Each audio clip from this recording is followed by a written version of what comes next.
We're really excited to do this. Brandon and I have probably worked with each other for a couple of years now, and from time to time, we like to do these types of collaborations where we bring both of our audiences together. Everybody here is preparing for the TEAS, and math is definitely a difficult subject.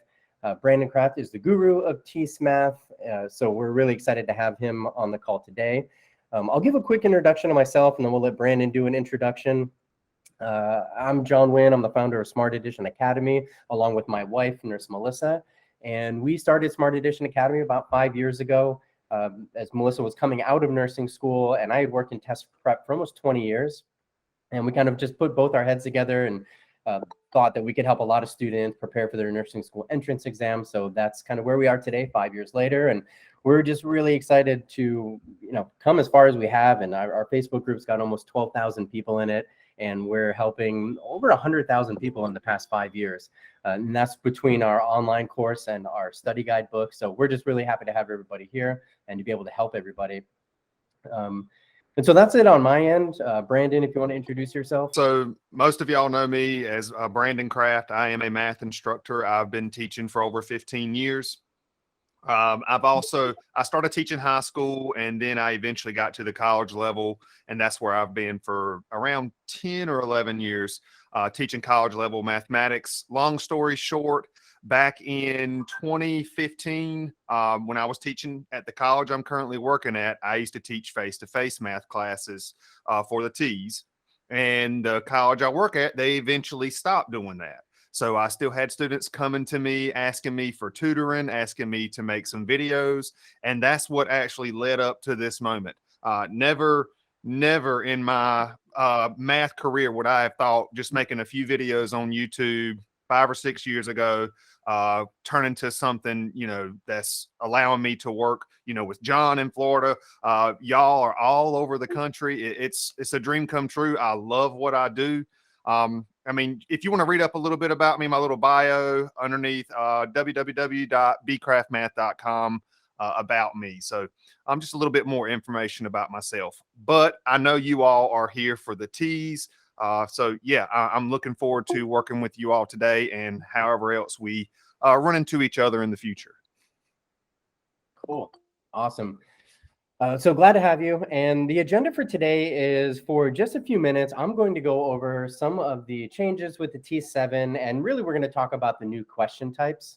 So we're all familiar with the multiple choice, but we'll talk about these new question types, and we'll go over a couple strategies and tips, and we'll show you some examples of what these new question types look like. And then we'll pass off to Brandon, who will work through a few of these new question types, particularly relating to the math section. We are all familiar with the multiple choice questions, and that's what's been on the T6. There are some advantages and disadvantages to multiple choice. One of the big advantages are that there are multiple options that you can choose from, which actually can make things easier to eliminate certain types of, the answer options. And in some of these new question types, we don't have that option. It's fill in the blank or ordering sequence type things where you have to drag and drop and all the answers are correct and you have to put them in the right order. So it definitely throws in another level of difficulty into the test. So we can get right into it.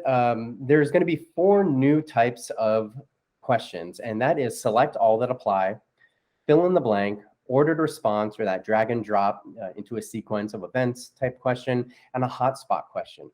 So let's go ahead and go through all of these. And again, if you guys have questions, feel free to put it in the chat and I can stop and kind of answer anything that you might want to know more about.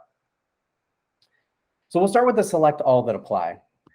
A select all that apply is going to be a question, and you're going to have anywhere between 4 to 7 answer options. Most likely you'll see something more like 5 answer options, but it could be as many as 4 and as many as 7 and as few as 4. Now, this is a really infamous question type on the NCLEX, and what we're starting to see is the NCLEX and the TEAS coming a little bit closer together, at least in terms of the question types. Nothing to do with the content. Content is absolutely totally different from what's on the TEAS to the NCLEX, so don't let that worry you too much, but these new question types are kind of starting to creep up. Now, unfortunately, with the select all that apply questions, there is no partial credit for getting some of the questions correct and some incorrect. You have to get all of them correct.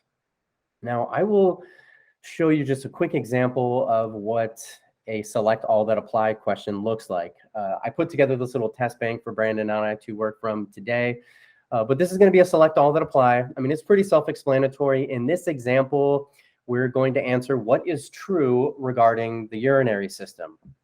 So kidneys make urine. As a person ages, kidney tissues and filtration capacity increases. The kidney helps regulate water balance. And you would select the answers that you think are correct. And I can check that. I'm sure I will have this wrong. And so you can see, if you don't get them all correct, the answer will be incorrect. And so you can read through this answer explanation and kind of get an idea of why those answers were right and wrong. Another example of a select all that apply question that you will see is in the English and language usage section, and this is kind of around spelling. So this would have a statement, a question, and it will say something like, which of the following words are misspelled in the sentence above? And it would be scientist or environment, beautiful, believe, noticeable. And I want to say here, actually, I think. And so we'd be able to see that there. So this is the select all that apply question. Now let's talk about some strategies for this question type. So this one's really interesting in the way that you should be approaching it. And I think we just kind of went over this, the different types of questions that you'll see. But the best way to approach these select all that apply questions is to not look at the question as one question. It's really like 4 to 7 individual questions with each answer option. So you want to turn them into true false statements. And if you're doing that, you're able to break them down one by one, going through the list and answer the questions that way. So it does make this type of question a little bit more difficult because it's not just one question. It's really like 5 questions in one. So that's the best way to do it. Just look at each one, turn it into a true false statement, and answer the question that way. And one thing you can do is you can try to link your answers that are very close to each other. So if you're seeing on the select all that apply, 2 or 3 of these are like very similar, or 2 of these are very different. They have nothing to do with the question. You can kind of, make sure you eliminate those 2 questions. Or if you're seeing 2 or 3 that are very close together, you can try and kind of link those questions. And conversely, just make sure that you're not selecting totally conflicting answer options. You're on the wrong track if you're picking 2 things that are totally conflicting. Always, usually with these select all that apply questions, time is really of the essence here. So always go with your first response. Once you finish that question, try not to go back after you leave the question. It wastes some of that precious time that you have. And more often than not, it ends up being the wrong answer. That's typically just what statistics show. When you go back, second guess yourself, you waste that time and you might end up being wrong. Another thing to look out for on the select all that apply questions is words like always or never. Those are such finite absolute words, and things are rarely black and white like that, or very constant things. More often than not, things are always changing. So those are actually wording in questions that can be in there to throw you off. So always and never, watch out for those kinds of words because they're typically not going to be one of the correct answers. Another strategy is make sure that your answer options relate to what's being asked. And we're probably going to mention this, or I'm going to mention this on all of these alternative question types. Always make sure that you understand what the question is asking. This is particularly helpful for math. And because you will see some true statements, but it doesn't actually have to do with the question being asked. And so you're kind of getting tricked in that way. So just always make sure that the answer option relates to the question. And then the best thing you can do for the select all that apply questions to get better at them is to practice as many as you can, as often as you can. And just that practice and repetition, just like with math, will help you guys get better at these select all that apply questions. And Smart Edition Academy and Brandon, we are continually adding these select all that apply questions. And even as we get more feedback from our students taking the test, we'll add more of these questions and make them as good as we can. And so the last one is that it is okay to take a little bit longer on the select all that apply, again, because unlike one multiple choice question, that's only one question, there's 4 to 5 questions here. So you want to make sure that you take your time. It's okay to do it here because if you look at it that way, you're answering several questions, especially if you're turning them into true false statements. And then the last thing would be that it is not impossible, but it's very rare that it will never be that it will be all the choices, or no, I'm sorry, that it will be one choice or all of the choices. Not to say that it couldn't happen, but if you're just selecting one and thinking and you don't really know, that's probably not going to be correct. And it's not usually going to be all of them also. Not to say you couldn't in absolute terms, never say never, but most likely it's not going to be one or all. So the next question type is the supply the answer or the fill in the blank. And we will see this on the math section a lot. This is one of the questions that we have seen before, and you can almost guaranteed to get on the math section. So select all that apply, fill in the blank. This is pretty self-explanatory. Now, generally fill in the blank questions are not the most difficult questions you'll see in terms of like how difficult the math is, but they can be a lot harder because you don't have multiple answer choices to guess at or eliminate answer choices. So you really have to get the answer right on the first time. So that can make it difficult. You will see fill in the blank questions on math section with math in it, but also on the reading section. And you know, again, it's going to revolve around pretty basic math. They're not throwing the toughest math at you here. But for the reading section, where you do have to do some math, they're really testing you for your reading comprehension skills so that you can read whatever sentence it is and pull out the relevant information, do your calculations in that way, not get sidetracked by other words or sentences in the fill in the blank problem on the reading section. So that's really what it's testing you for. It's not so much about the math, although you will need to do some basic math. It's more about those reading comprehension skills. Now, some strategies, tips and strategies for fill in the blank. Time is crucial on the test, so you want to be as fast as possible. But with these questions, it's definitely worth double checking your work on, because you have to get it right the first time. If you're going to do your math calculations twice, this would be the type of question to do it on. And you want to make sure you read the question very carefully, but specifically for how they want you to answer the question. And I'll show an example here in a second, but it will say when you answer this question to include a dollar sign or not.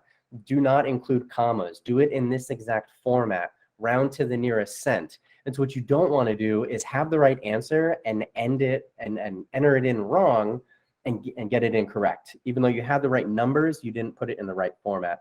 So let's just take a quick look at what those kind of specific format things can be. So here it would just be kind of a word problem asking you to do a calculation, but then we'll see here, round to the nearest dollar. Do not include a dollar sign, a comma, or a decimal point. So that's very important when you're doing this. Here, fill in the blank and round the number to the nearest cent. Round the number to the nearest cent. So it's very important to pay attention to that and to enter it in here correctly. And I'll mention this in in just a second, but another tip is to not look at the size of the answer boxes where you enter in your answer and think that that has anything to do with the answer. So that if you've got a few decimal places or something, but this box is small, don't second guess yourself and say, the box is small, the answer must be short. Or if we look here, the box is really big. My 2-digit answer, well, maybe it should be 3 or 4 because the box is really big. Don't get caught up in that kind of a mistake. The actual size of the answer box does not have anything to do with the question. All right, so the next question type is ordered response. And this is sort of a drag and drop type question where the question will give you several answer options and require you to drag and drop them into the correct place in the correct order. You'll have some answer options on the left side. You drag them into the right side.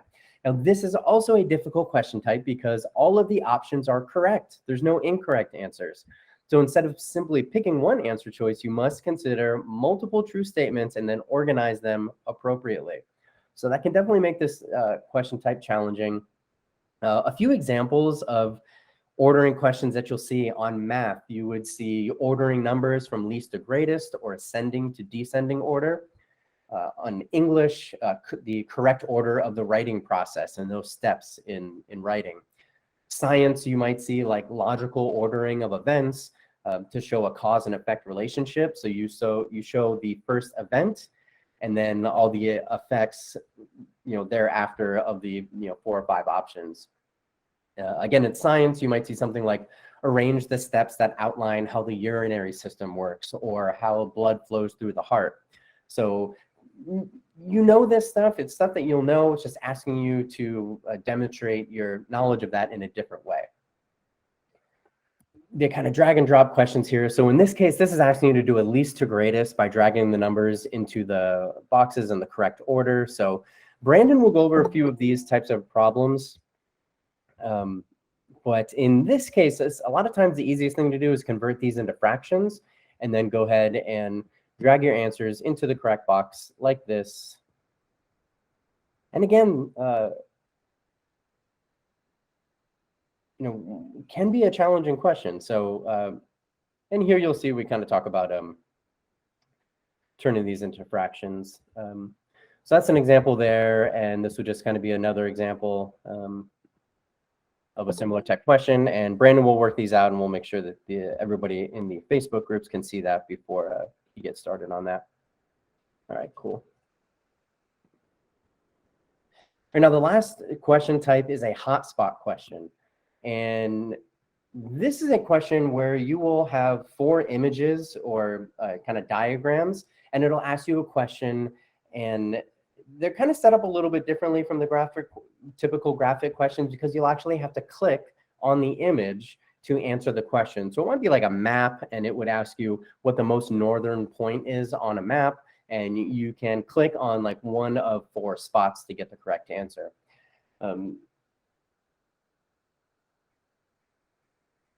So a couple strategies, tips for these hotspot questions are just to really take your time, look carefully at each clickable area within the question and the image that you're being asked to click on.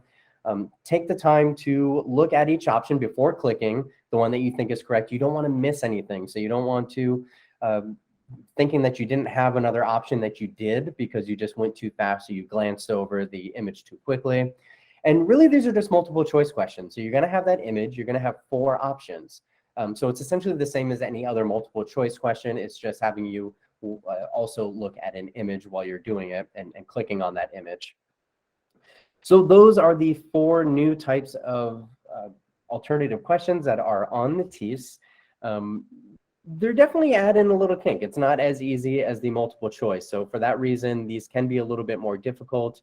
In terms of the rest of the test, definitely, I've heard a lot of people say they think the T7 is more difficult, but I think it can be debatable based on the actual subjects and topics because they're exactly the same. And Brandon can even speak to this.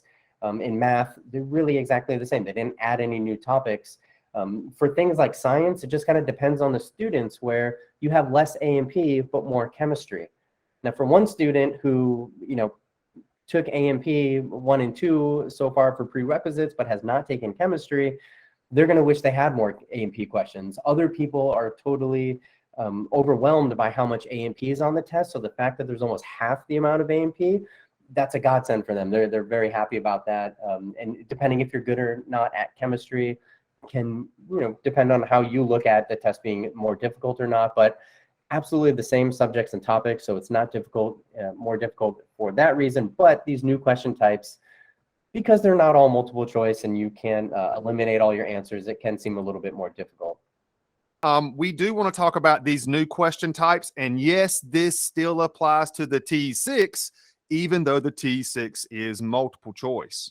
All right, so this is from Smart Editions, and this is the new drag and drop, put them in order. But y'all, if you're taking the T6, you're still going to have to pick multiple choice answers for questions that are asking you to put numbers in a certain order. So what I'll do here is I'm just going to take this problem and I'm going to throw it on over into my little thing here. I'll share these notes with you all over in the Facebook group when I'm done today. But this is T6 and T7. We want to put these numbers from greatest to least. And John mentioned earlier, take these fractions, or even if you have percents, convert them to decimals and use your calculator. I am going to cover several calculator tips with you all today. Just be careful with the negatives here. So all we're going to do for a fraction to convert it to a decimal, take the top number, for example, -5/10. That's going to be a half. But if you take 5 divided by 10, you get 0.5. So I'm going to think of this as -50 cents. Think about money. So I'm going to put a little dollar symbol there. And I added an extra zero, no big deal there. You can add as many zeros as you want to the end of a decimal. And if I just press equals, notice that it is still 0.5. So this one here is no need to convert this to a decimal. It already is. And this is actually somewhere around roughly 13 cents. Honestly, you can think, hey, or not 13 cents. This is around a penny, roughly around a penny, because that 2 tells that 1 to stay the same, roughly 1 cent. And that could be enough to just get us by on that. 16 divided by 36. Some of these will have long decimals, as you can see right there. So 16 divided by 36, this is approximately 44 cents. Continuing on, -5 divided by 9. We can take that 5, divide it by 9. And this, if you technically round this, to the nearest penny, this is going to be approximately -56 cents. I know you see a bunch of 5s, but if you round to the nearest cent, which is what computers do all the time when you're checking out groceries or if you're buying a dinner or whatever, that hundredths place, the nearest cent is always rounded. So that's roughly -56 cents. And then this one right here, 5 divided by 8, we get 0.625. And if you round that to the nearest cent, we get somewhere around approximately 63 cents. So, even though we're talking about fractions and decimals and all that stuff, I mean, look, we're talking about rounding as well. If you have to round something to the nearest cent, 2 decimal places. So now let's just make sure we don't mess this up. Let's go greatest to least.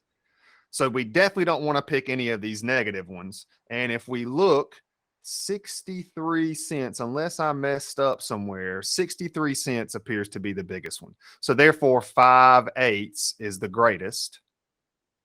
The next one is going to be the 44 cents. So that's going to be the 16/36. Keep on going. Let's see. Now, how about a penny? We got that 1 cent right there. So that is that 0.0125. And now be careful with your negative numbers, y'all. The negative numbers, think about negative money. I mean, listen to this.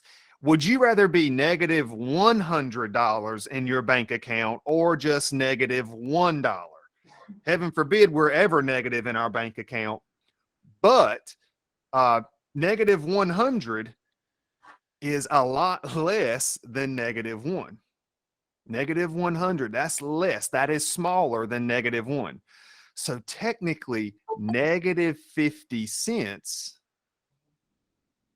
is going to be the one there.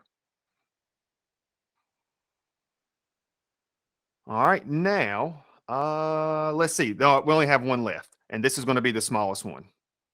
The -56 cents. There is no dollar amount, and I should have wrote that as -5/10 just to stay consistent with the way it was given. Thinking about money, be careful with the negative numbers. The more negative a number is, the smaller it is. And think about money. That's the best way I can explain that to you. So even though, we have to actually drag and drop these. So let me just shoot that guy over here and shoot this one over here. Greatest to least, I'm just going to go ahead and drag these. This is from Smart Edition again. So dragging that down, and I'm just going to keep on going.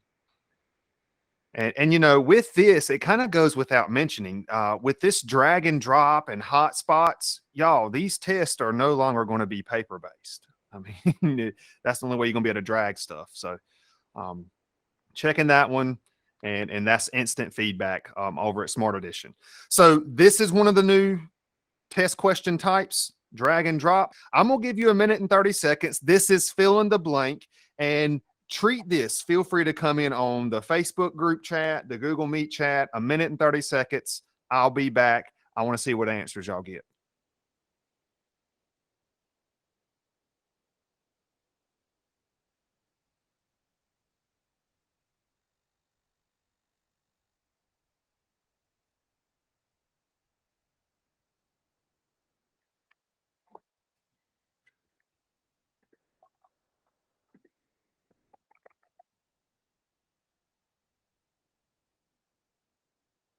You guys all want, you can post your answers in the chat message and we'll all kind of see what everybody's coming up with.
All right, so I did see some answers coming in over on Google Meet. Perfect. Eating it up with the 912. And 912 is right. Fill in the blank what you want to leave off. I'm going to go ahead and show that to you. I'm still going to work this out with you all. But notice it does say round to the nearest dollar. Do not include a dollar sign, a comma, nor a decimal. So basically just the digits 912. Since a lot of us are saying that's the answer, check it out. It is correct. Notice over at Smart Edition and as well as the resources I'm going to show you that I have, you do get explanations as well if you do get an answer right or wrong. But let's work this one out. There's a lot of, I guess you could say, filler or distractors when it comes to some word problems. Obviously, a phone number does not matter, even though we see numbers. And here we have to pay attention to the days, assuming you read the problem. Tuesday, Wednesday, Thursday, and Friday. So there's 4 days a week and from 10 a.m. to 6 p.m. So let's look at that. 4 days. And each of those 4 days from 10 a.m. to 6 p.m., there's 8-hour shifts.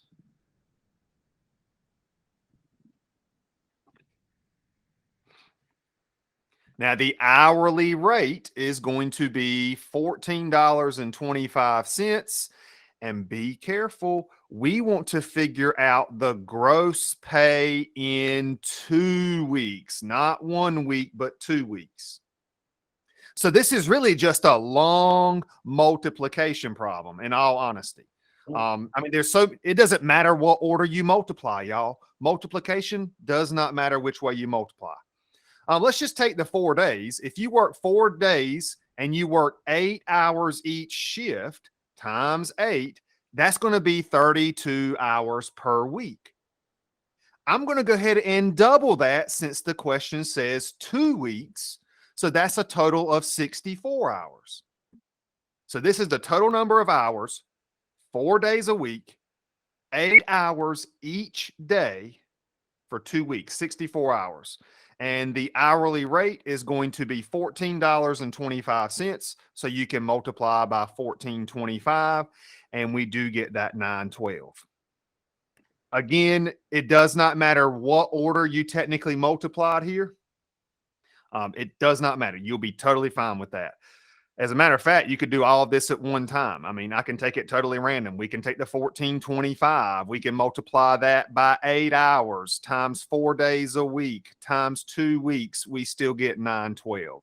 Multiplication, it does not matter what order you multiply.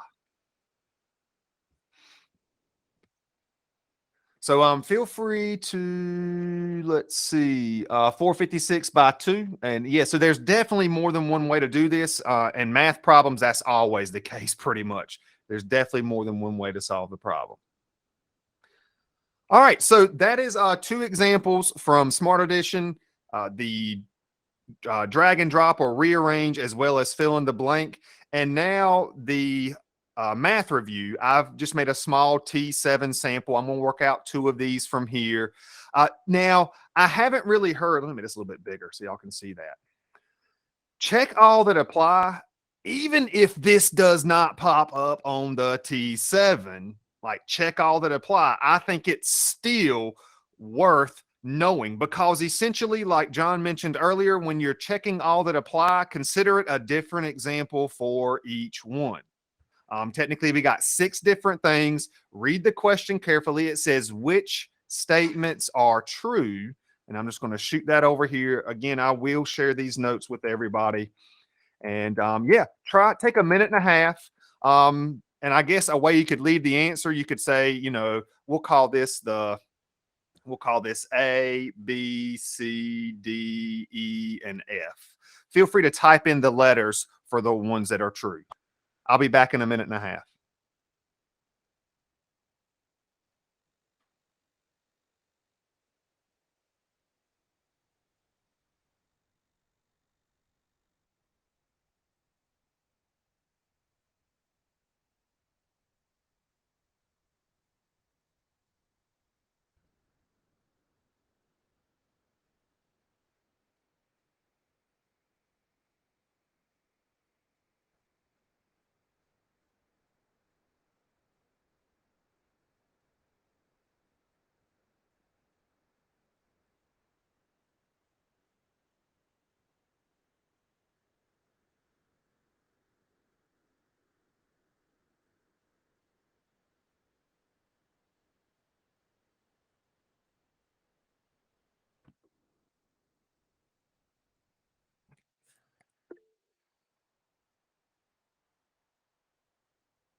All right, so we did have a few answers coming in as well.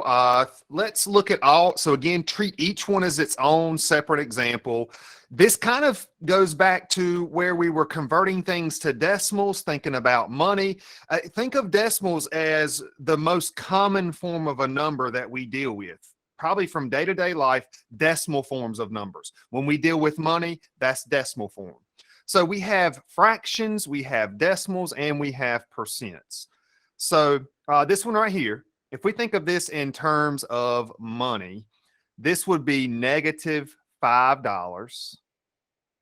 And Pac-Man, this means greater than. Think about it like a Pac-Man or an alligator, and you want that mouth to be eating the bigger number for it to be true. So is -$5 greater than -$5.10? And remember, I mentioned earlier about the negative numbers. The negative numbers. The more negative a number is, the smaller it is. So yes, -$5 is greater than, that's what that inequality means, -$5.10. So this one is true. Let's move on along. If you don't have decimals, like 82%, now folks, 2 ways we can do this. You can either take your percentage, 82%, you can divide it by 100. This is a way that you can always convert a percent to a decimal. Take your percentage, divide it by 100. And some of y'all probably have heard of moving the decimal 2 places to the left. D2P is something that I've used in my videos. So therefore, 82%, I'm going to think of that as 82 cents. Is this greater than or equal to? That little line right there, greater than or equal to. And let's take 41 divided by 50. Check it out. We get the same exact thing. So sure, It's not greater than, but it is equal to. So this is still a true statement because of that little itty bitty line right there. Had that line not been there, it would have been false. Now, very similar for the next one here, 7 divided by 2. That's going to give you $3.50. If you take $7 and you break it up into 2 piles, that's going to be $3.50. Is that greater than 250%? You need to convert your percent to a decimal. That way we can compare all of these numbers. So again, just to rehash on that, take your percentage, divide by 100. That's how you always convert a percent to a decimal. So that's $2.50. So right now, these first 3 are all true. Now let's look at these other ones. Negative 20 bucks? No, that is not less than negative $100. Negative $20 is actually bigger. So this one is false. Let me just show you this one real quick. 2.5%. If we convert this, 2.5% is going to be 0.025. 2.5% divided by 100. And let's think about this. What does that round off to roughly? That rounds off to roughly 3 cents if you round to the nearest penny. And that is not less than 0.0025. That's not even a penny, y'all. This right here, that's not even a penny because you got 2 zeros right there. So this one is false as well. And then last but not least, 7 over 9, if we divide this one, let me change my color. 7 divided by 9, you're going to get 0.777777, which is roughly 78 cents. And no, that is not greater than 80 cents, adding that extra zero there. So this one is false as well. So, if you haven't messed with fractions, decimals, and percents, you need to know this. T6, T7, T's 100. I don't care. Knowing how to convert between fractions and decimals and percents is going to be crucial. Now, feel free to come in on the chat with any questions. We're going to go ahead and move on. We got one more problem that I want to do today. So actually, let me check these and show you all the feedback. So this is from my math review. You can access this from the quizzes tab. I'm checking those. I'm going to click check. It does say we got these 3 right. And notice, look at my feedback. Try converting all of the problems to decimal form and think about money. It's exactly what I was just talking about. So the rest of these, those right there, those are the ones we said are true, and the rest of them are false. So let's do one more. And let's try this one out. So 1 minute and 30 seconds. This is one more example, and I'll be right back.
All right, so this is our last example, but again, if you have time, please stick around because I am going to show you a few calculator shortcuts. I'm going to talk about that in detail right here in a moment. I did see some answers coming in. 20 is the correct answer. Let's go ahead. I think it is. Let's go verify that. So if we type in 20, we press check, and notice that is correct. There's an explanation there. And now let me show you how to work this out. So these are some conversions. And a lot of times I hear questions from students, what conversions do I need to know? I think you do need to know that 12 inches is equal to 1 foot. Even though we will not use this one in this problem, 3 feet equals 1 yard. If you know those two, I don't think they're going to ask you to remember feet to miles. But those two conversions, I would definitely say are good to know. Since I'm on this roll here, 16 ounces equals 1 pound. Obviously, that does not matter for this problem, but that is a conversion that I would recommend that you know as well. And for more of those, we can talk about that over in the Facebook groups. But those are 3 conversions that I am kind of hearing people saying, hey, I had some type of problem that dealt with pounds or ounces or feet or inches or yards. So what you have to recognize here is that each car is 2.25 inches long. And then this train of cars that Jackson is lining up, he's lining up a train of Matchbox cars. That train is 3.75 feet long. Here's the fastest way to do this. The fastest way to do it, in my opinion, is to take those feet, since that's 3.75 feet, you can always multiply feet by 12 to convert to inches. 3.75 times 12, that's 45 inches. Now, why did I do this?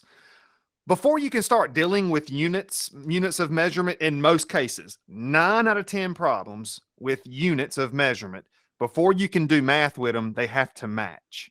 And we can't match up feet with inches unless we convert one to the other. But now that we have this long train that's 3.75 feet, which is the same thing as 45 inches, well, since this is inches, let's just divide it by how long one car is. If you think about this, 3.75 feet, 45 inches, it's going to take quite a few cars because each car is only 2.25 inches. That's about shorter than your index finger, maybe about the length. That's a little bit longer than your pinky finger. Imagine that. So let's divide. That's what we're doing here. We're going to take that 45 inches and we're going to divide it up into 2.25 inches. And we do get 20. Notice right there. So we get 20 cars.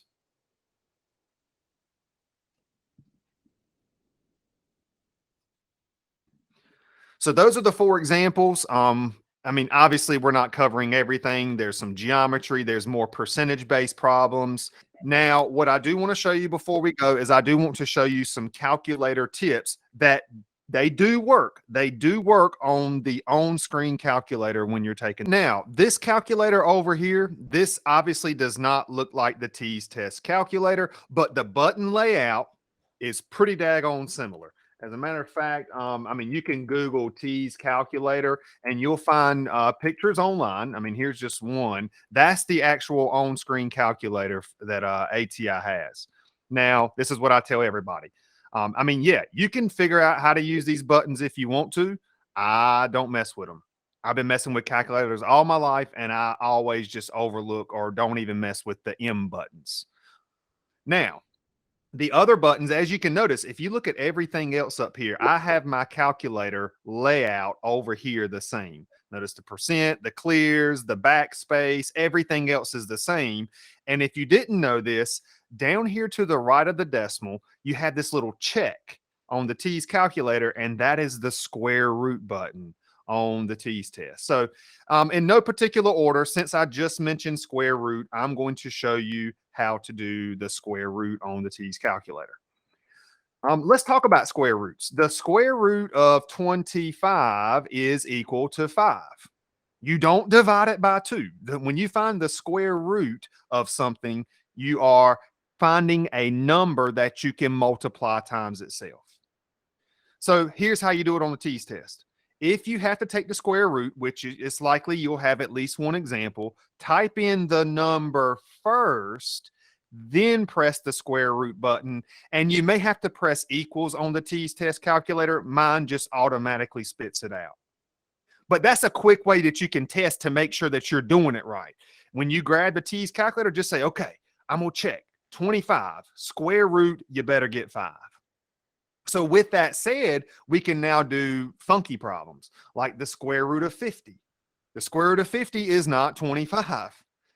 As a matter of fact, it's going to be a little bit bigger than 7 if you think about it. Because 7 times 7 is 49. So we got to go a little bit bigger than 7 times 7 because 49 is just below 50.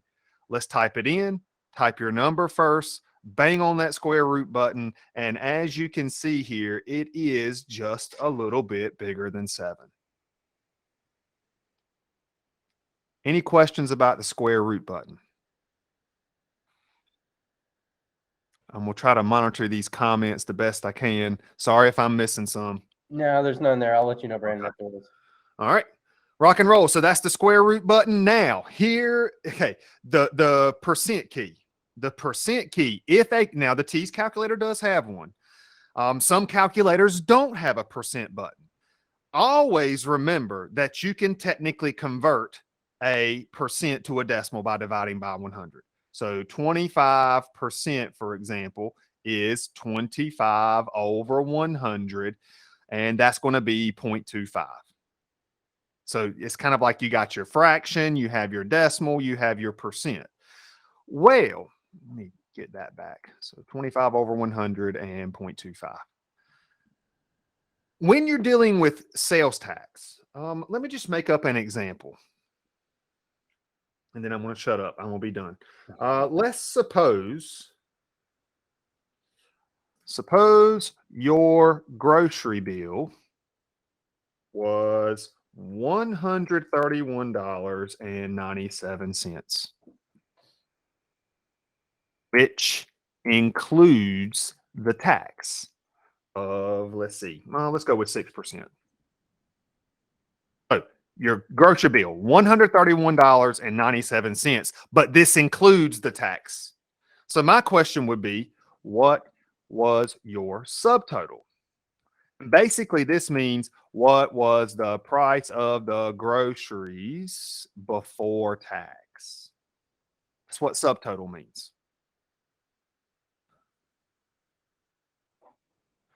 So what I want to show you here. Now, if this was a fill in the blank, you don't have multiple choice questions to go off of. But I'm going to go ahead and I just want to show y'all how we can quickly do this. If this was multiple choice. So let's suppose we had A, B, C, and D. And I'm just going to write down some random numbers. Let's suppose we had $124. Let's suppose we had $124.50. Let's suppose we had, let me do minus 131.9. So I'm just making this up on the fly. Let's suppose it was 124.05. And then last but not least, let's suppose we had $121. What you can do, what you don't want to do is this, y'all. I see $124.05 coming in. What you're doing there is you're multiplying the 6% by the price, which already includes the tax. And that's not what we want to do here. You actually want to take the subtotal. This is how tax is computed, y'all. You take the subtotal, you take the price before tax. Look at this $124.50. If we take $124.50 and you multiply it by 6%, you are finding the tax that is on the price before tax. And that's what you want to do here. So watch this. If I take $124.50 and we find 6% of that, which is 0.06, we get $7.47. You don't multiply the sales tax percentage by the total price of the groceries if that includes tax. That's not how it's done. You multiply 6% or whatever the sales tax rate is by the subtotal, the price before tax. Now check out what happens if we take the 124.50 and we add on that sales tax. So I'm just going to take the 747, add on the 124.50, and here we do get $131.97. So it's not 124.05. I could see why you'd want to pick that, but again, you don't want to find 6% of this price because that price already includes the tax. That's the tricky part there. Now, what does this have to do with the shortcut on the TEAS calculator? Well, watch this. Now, some calculators with a percent button don't do this, but the TEAS calculator does, I promise. What we can do if it's multiple choice, watch what I'm going to do here. On the TEAS calculator, type in that subtotal. And again, not all calculators do this, so don't get mad if you're doing it on another calculator with a percent button and it don't work. I'm here to tell you it will work on the TEAS calculator. All we have to do is add, and I'm going to type in 6%, and look at what it does. This does not work on all calculators with a percent button. It works on this one, and it works on the TEAS test. What the calculator is doing in the background is it's taking that 124.50. Let me copy this over and make it bigger.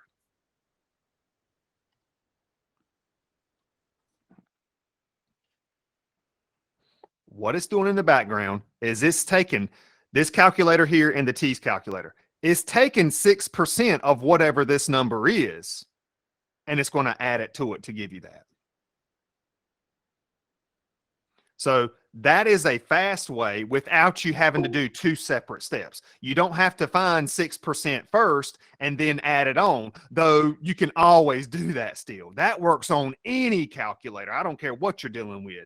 You can always do it the way I did it here. Now, what if this was fill in the blank?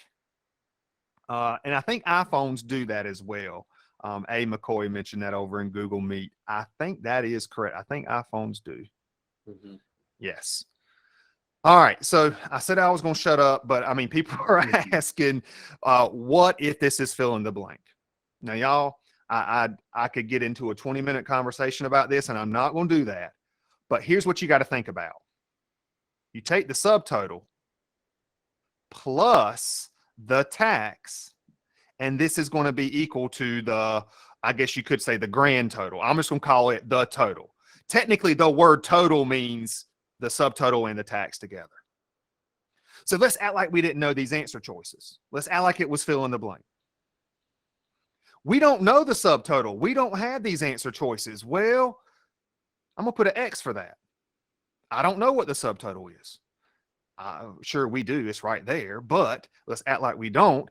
Plus sales tax. How did we find this sales tax up here? How did we do that, y'all?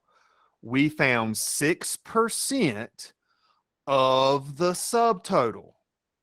That is how you find sales tax. This is how you find tips. This is how you find discounts. 6% of the subtotal. Here's what that looks like algebraically. 6%. Don't leave it like that, because it's not just 6 cents, y'all. It's 6% of that subtotal that we don't know. So that's why I'm going to put an X right there. I know that throws people for a loop, but that's how you, that is how you find sales tax. The percentage, 6%, times that X value, which was that subtotal. Now we can come in here and set this equal to 131.97. And to kind of end things here, I'm tying in some algebra. It's combining like terms. This is an understood one. So if we combine like terms, we get 1.06x is equal to 131.97. And last but not least, to solve this equation, you need to brush up on equations as well. I know we didn't do a lot today, but you definitely want to know how to solve these. Let's take that 131.97. Let's divide by 1.06. And there's that 124.50 yet again.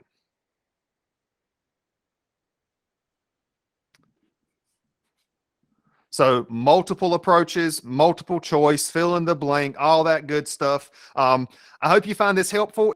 Awesome. Thank you, Brandon. Yes, sir. That was super helpful. And guys, put it in the comments if you found that helpful. We'll try and do more of these types of sessions periodically, but this should be it. Hopefully that's going to be a little helpful in kind of getting your mind wrapped around these new question types and how it relates to the math problems, and a little bit of helpful tips and strategies on using the calculator. A couple shortcuts there that are super helpful.